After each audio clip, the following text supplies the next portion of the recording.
false kind of Times Square television box where they can feed you what they want, where you're not even outdoors. But beyond that, transhumanism is sold as this empowering system, but it's all got Trojan horses in it to dehumanize and to take us beyond just the five senses into an artificial consciousness, synthetic tyranny. And I want to finish up on that subject with David Icke, get into some of the other things that are happening and where they'll take us if they're able to win. But first, throwing one more point out, North American Union. They are completely getting rid of our borders. We know borders are an old tyranny, another construct.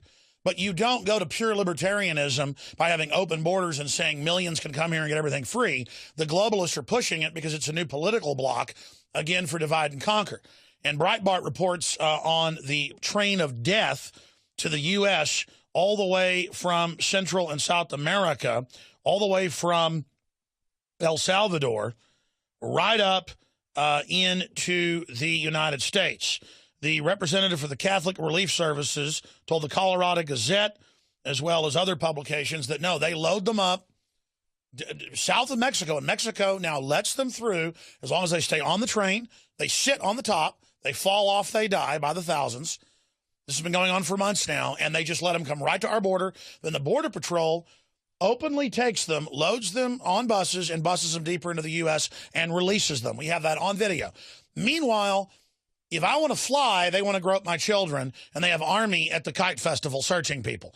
So clearly, David Icke, this is a total fraud. Petraeus told the London Telegraph that this is part of the new North American Union. Can you briefly speak to that? Then I want to talk big picture with you.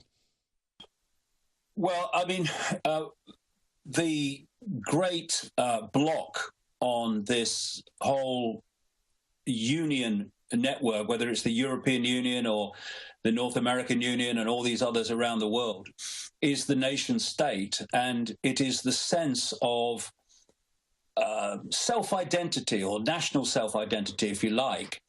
And one of the things you see in their documents when they're talking about how they're going to, they are doing it, when they were talking about how they intended to socially engineer society and get society how they want, one of the things was unfettered immigration.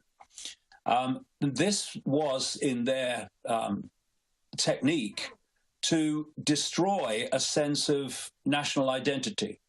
And so in the European Union, of course, the very nature of the European Union is that within it, there are no borders in terms of people coming in and out, virtually no borders.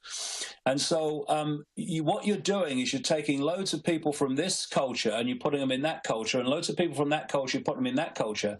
And in the end, it's just one kind of universal culture, if you like. The sense of national identity has gone. Now, personally, I'm not a nationalist. I love the landscape of Britain, but I'm not. Britain. I'm none of that stuff. But if we're going to be streetwise, we need to go beyond that and understand why it's happening. And the more that you can destroy a sense of national identity, this is the key, the more you're diluting resistance to having that national identity officially deleted by bringing these unions together. And of course, the Prime Minister of Italy has now come out and said that when they have the presidency of Europe, he's going to press for a United States of Europe.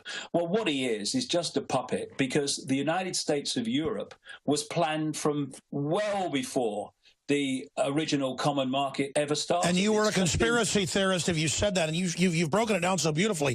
It's not that you're just rah-rah USA. They're getting rid of the borders to then bring in groups who will vote to get rid of any semblance of Bill of Rights and Constitution, and to form the new core of the social workers to prey on the old group, which is what they've done. I've had members of your parliament on. Most of the social workers are foreigners. This is their balkanization plan. They're erasing all cultures, and they've brought in economic systems in Latin America to enslave them. So they have no choice but to come up here. You can really see how they've rolled this whole plan down. And it's not that we're even against these immigrants. We've got to be streetwise and see if the globalists are for it, we need to be against it because it's part of a larger plan.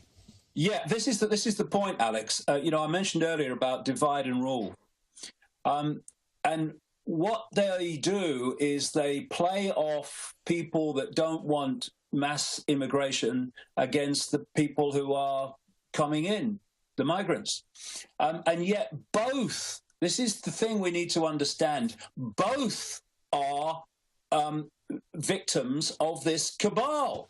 The immigrants coming into various countries in vast numbers are being used and manipulated just as much as the people in the country. And this is where and that's how we communicate with them. I've actually been successful because we go past the paradigm and say, can't have you all in here getting everything free, but I love you. We need to make your country free, and explain it to them.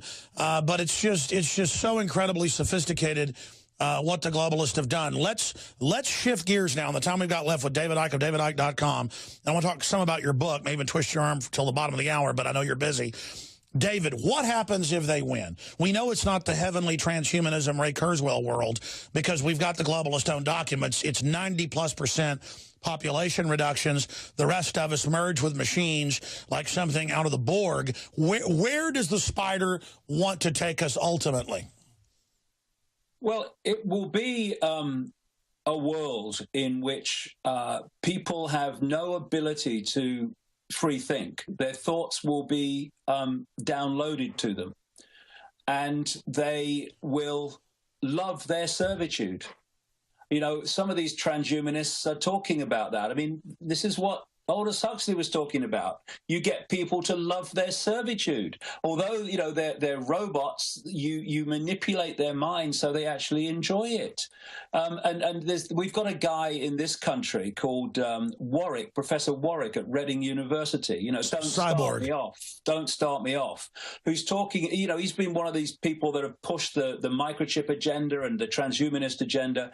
And he's saying, well, you know, if you can feel good and feel nice and feel happy, why not get attached to the Matrix? And it's the complete end of the human being as we know it, where you have the ability to process information and come to your own conclusions. That human will exist no more.